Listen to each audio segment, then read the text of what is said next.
Всем доброго времени суток, с вами дядя Митя. Итак, будем разбирать особо не будем. Будем добавлять печка в своем доме. И я решил выпендриться. И года 3 назад начал чистить дымоходы и разбирать топку, чтобы поменять дверки и почистить дымоходы, я уже говорил это. И из духовки решил сделать камин. Ну, просто мне так захотелось сделать камин. Дом как бы небольшой, очень даже маленький, можно сказать, одна основная комната, потом дополнительная, типа там спальня, не спальня, промежуточная, ну и санузел.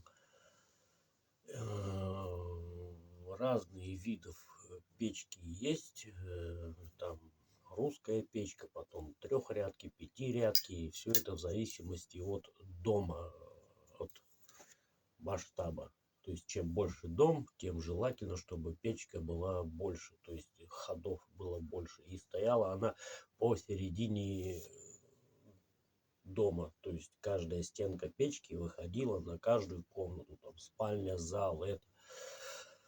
У меня выходит в эту центральную комнату, поэтому где топка, там и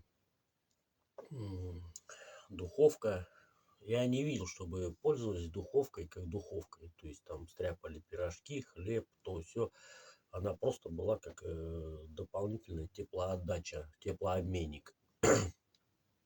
У кого-то духовка стоит в зале. Это вообще было бы прекрасно. То есть это идет по сути как декор, но в период такой погоды, как весна, осень, либо холодное лето, чтобы печку не топить, чтобы не было дома сырости, там протопить как бы надо, но жары не надо. Я растапливаю камин.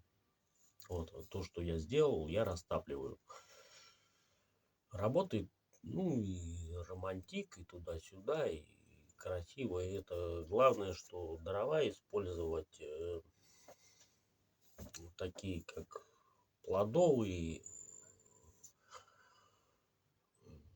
как еще их, клен идет, только не хвойные, потому что хвойные дрова, они щелкают, стреляют, и искры летят с камина. Ну, просто это пожарная безопасность, это не стоит этого делать, либо постоянно контролировать. Но если у вас на полу там лежит какой-то ковролин, либо паласы, то это может все возгореться, либо все равно останутся эти пятна сгоревшие. Ну и так, поехали. Так, камин в печке. Вот здесь была духовка. Сейчас буду делать косметический ремонт, подмазать под это к зиме. Ну и вот здесь была духовка.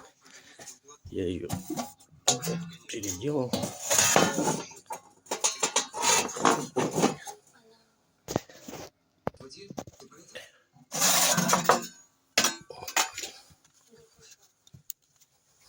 Вот там дымоход входит в первую. То есть идет вот отсюда сюда и вниз уходит. Вот здесь в первый ход туда. Поэтому вот эту дверку поставил и здесь сделал колосники. Но это я сделал зря, камин так не работает. Вот так закрывается и туда уходит.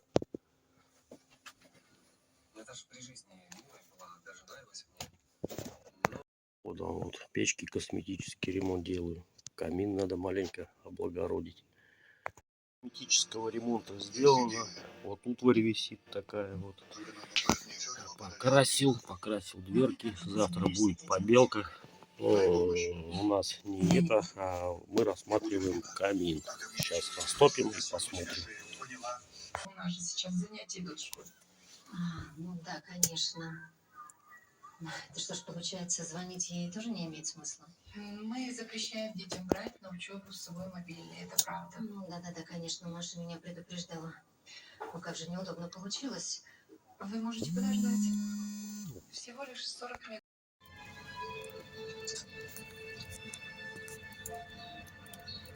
Вот все топится, тяга туда прет прям.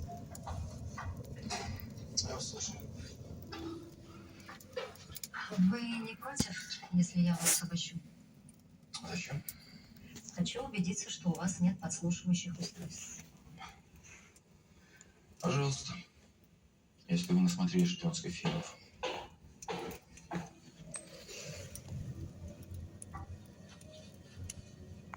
Ну и так, в завершение, что хотелось бы сказать. Я не печник, не это. Все методом проб и ошибок, как говорится, разобрал, выявил неисправность, устранил, собрал и будет работать дальше. Здесь камин и печка не работают вместе.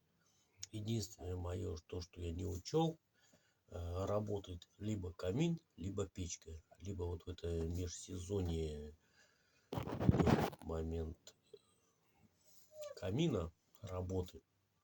Потому что когда топится печка, открываешь камин, идет подсос воздуха и печка не топится. То есть либо то, либо то. Но меня это устраивает, ну, в принципе, полностью. Ну вот, делайте выводы, может, то, что посоветует. Хотя что советовать? Пробы и ошибки на своем опыте. Всем привет, ставьте лайки.